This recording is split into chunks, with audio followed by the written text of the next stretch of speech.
Essa é uma das florestas mais assustadoras para se explorar, em termos de caça-fantasmas. A localização exata dessa floresta é tão conhecida quanto o seu real nome, já que ninguém tem a coragem de ir até o interior da Transilvânia, só para chegar ali, no mesmo lugar em que a lenda do Drácula começou. Ela é conhecida como Floresta Roya Baciu, ao qual, de acordo com os moradores, só por falar o seu nome já é o suficiente para te amaldiçoar com má sorte. E eu, sinceramente, espero que isso não seja verdade. Se você procurar alguém disposto o suficiente para falar sobre ela, encontrará logo a história clássica de um pastor de ovelhas que as levou para dentro da floresta só para comer grama. Porém, ele nunca mais retornou daquele lugar, e nem mesmo as suas ovelhas foram encontradas depois desse acidente. Após isso, outros camponeses sumiram nessa mata também, encontrando o seu fim ali dentro, de acordo com essas histórias, que se espalharam para todos os cantos. E à medida que as pessoas iam morrendo nessa floresta, o número de avistamento de fantasmas ia aumentando cada vez mais. Existem alguns vídeos que parecem mostrar a história da floresta como sendo real, a começar por esse vídeo, feito em 24 de julho de 2014.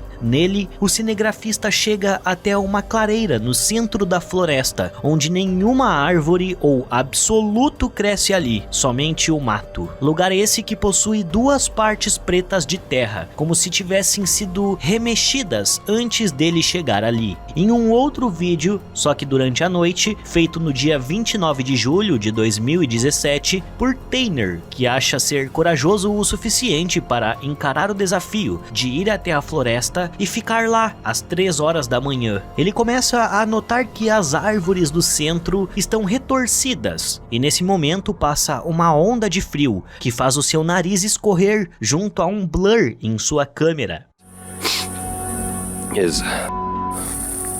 Dude, it just got super cold over here. Ele corre para o seu acampamento e se sente vigiado nesse trajeto, chamando pelo seu amigo que foi com ele, mas o que filma não parece em nada com uma luz humana. E a prova disso é que o seu amigo está dormindo profundamente, e essas luzes são conhecidas pelos locais que não vão lá à noite, justamente por isso.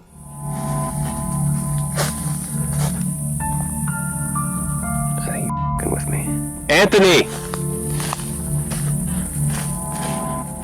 Em 14 de abril de 2018, uma equipe de investigadores da Itália foram até o meio da área em busca de um susto, e foi exatamente isso que eles encontraram. Eles escutam o barulho do que parece ser um animal na floresta, mas o seu medidor de atividades brilha no exato momento em que eles escutam o mesmo som novamente. K2! K2! Oh cazzo!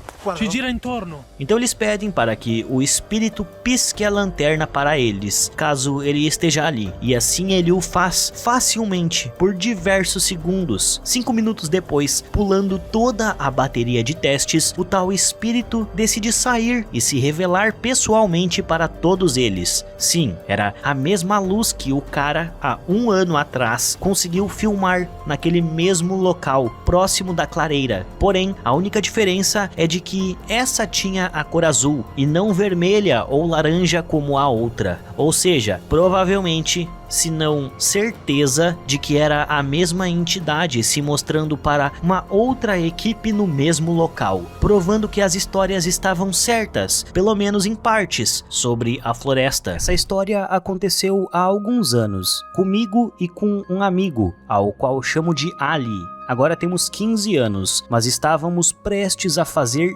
12 quando a história aconteceu. Nós sempre entrávamos em casas que eram assombradas, com os nossos celulares, como nos programas de televisão, para gravar áudio de coisas sobrenaturais. Porém, em um dia, pegamos os nossos celulares e o do meu pai, que tinha câmera, para ir até o porão da minha casa. E no lugar mais assustador, onde ninguém tinha coragem de ir sozinho, começamos com as perguntas de sempre, mais animados do que nunca por termos um celular que gravava vídeos e assistimos todos os áudios e vídeos depois, não encontrando nada. Jogamos algumas coisas e decidimos rever as filmagens novamente, pois sempre ouvíamos alguns passos que não eram nossos ou coisas do tipo em todas as nossas investigações. E sim, tínhamos mesmo perdido alguma coisa naquele dia. Enquanto reassistimos, percebemos uma energia ruim no vídeo, algo que não percebemos de primeira por estarmos animados demais. Escutamos sim passos estranhos que não eram nossos, e o que mais nos deixou apavorados, que nos fez nunca mais ir atrás disso, foi uma imagem de Ali em que mostrava alguma coisa atrás dele, alguma coisa que nunca mais esquecerei. Tinha o formato humano, corpo totalmente escuro, mas tinha aqueles olhos brilhantes que pareciam nos enxergar mesmo nas gravações. Nós nunca falamos sobre isso para ninguém e de vez em quando falamos sobre o assunto, já que sonhamos com isso, mas seja como for, jamais pisarei naquele local novamente.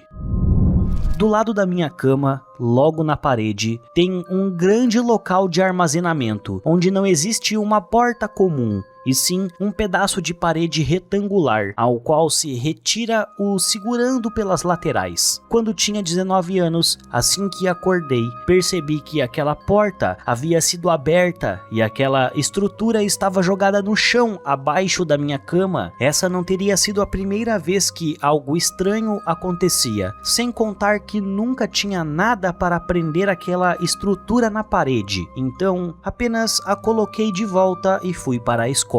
Na noite seguinte, acordei às 4 horas da manhã, escutando um som alto de batida. Eu olhei pela escuridão no meu quarto, vendo a porta no pé da minha cama novamente. Porém, deixei pra lá, pensando que o encaixe já não funcionava tão bem quanto antes. Na noite posterior a isso, tive problemas para dormir, e foi quando escutei a maldita porta caindo de novo. Por estar tão cansado disso, decidi que ela ficaria aberta assim mesmo, e deixei do jeito que estava, mas foi aí que ouvi um barulho de saco plástico dentro do guarda-roupas. Não existiam sacos plásticos no meu guarda-roupa, assim como ninguém havia entrado no quarto pela porta. Foi quando eu liguei a luz do quarto e vi que alguém estava tentando se esconder dentro do armário, olhando para mim. O meu susto foi tão grande que gritei tão alto para o meu pai que veio correndo, chegando em menos de 10 segundos. Porém, para o susto de todos, nada foi encontrado dentro do armário e eu fui taxado por ver coisas, indo dormir no quarto deles naquela noite. Enquanto tentava pegar no sono, ouvi a porta do meu quarto se abrir, enquanto alguma coisa corria